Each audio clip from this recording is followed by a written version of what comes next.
Good morning student. आज हम पढ़ेंगे क्लास 12th इंग्लिश मीडियम का विषय हिंदी का पाठ 12 हिमालय और हम। ठीक है, जो कि एक कविता है। इसके जो कवि हैं गोपाल सिंह नेपाली जी हैं। जब हमने आपको पिछली कक्षा में इस पाठ को, इस कविता को समझाया था, तो हमने आपको कहा था कि आपको क्या करना है, आपको इस कविता को अपनी कॉपी में नोट करना है फ्रंट पहले ही पेज पर।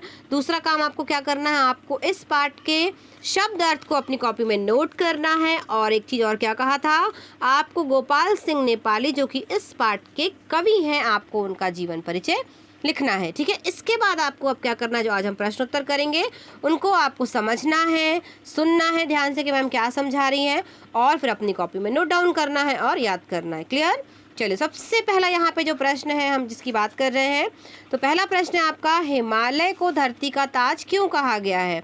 तो यहाँ पर क्योंकि हिमालय की संसार में सबसे ऊंची चोटी है, उसकी चोटी धरती पर ताज की तरह सुशोभित होती है। मतलब बहुत ऊंचा जो है वो पर्वत है और उसकी जो है वो चोटी मतलब सबसे बहुत सुशोभित होती, सुंदर लगती है, तो उसे क्या कहा जाता है, धरती के ताज के रूप में माना जाता है। क्लियर?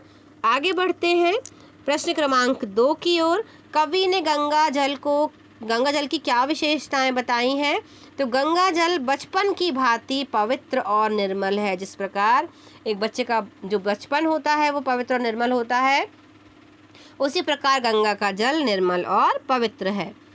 इसका पद सल छूने वाला वेदों की गाथा गाता है।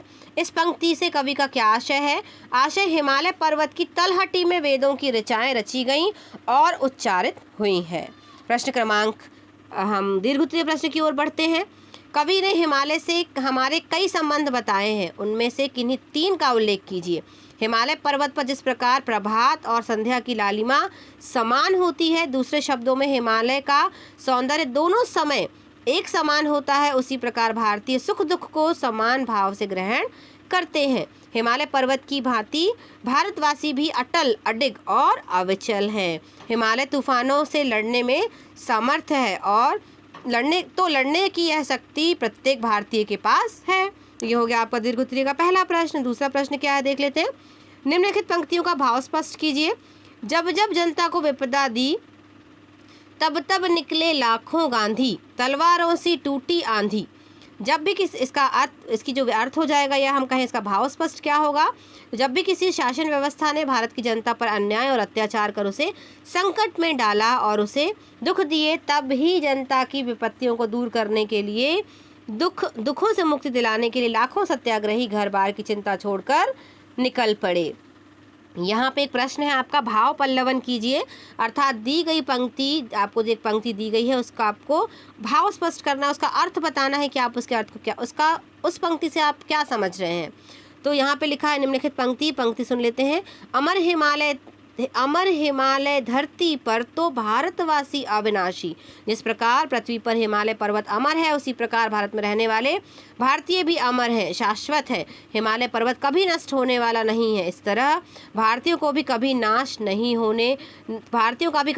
नहीं हो सकता। जब तक हिमालय पर्वत का अस्तित्व है, तब तक भारतीयों का भी अस्तित्व बना रहेगा। अगला प्रश्न है, अब हम आ जाते हैं इस पाठ की एक्सरसाइज पर। प्रश्न पहला है हमारे एक्सरसाइज का, या हम कहें भाषा की बात का। बच्चा मूल शब्द में पन प्रत्यय लगाकर बचपन शब्द बना है।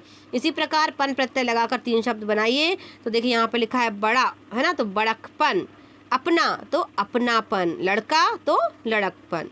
अगला जो प्रश्न है इस पाठ का अंतिम प्रश्न है, आपको क्या लिखना है, दिए गए शब्दों के 2 पर्यायवाची शब्द लिखने हैं।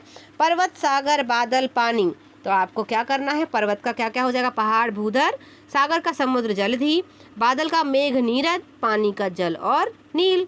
क्लियर? तो ये हुआ आपका पाठ। इसके प्रश्न उत्तर आपने समझे। अब आपको क्या करना है, आपको अपनी कॉपी में इस पाठ के प्रश्न उत्तर को ध्यान पूर्वक लिखना है। ध्यान से आपको वीडियो को सुना, आपने समझा, सुंदर हैंडराइटिंग में आप अपनी इस कॉपी में से नोट कर लीजिए और याद कीजिए।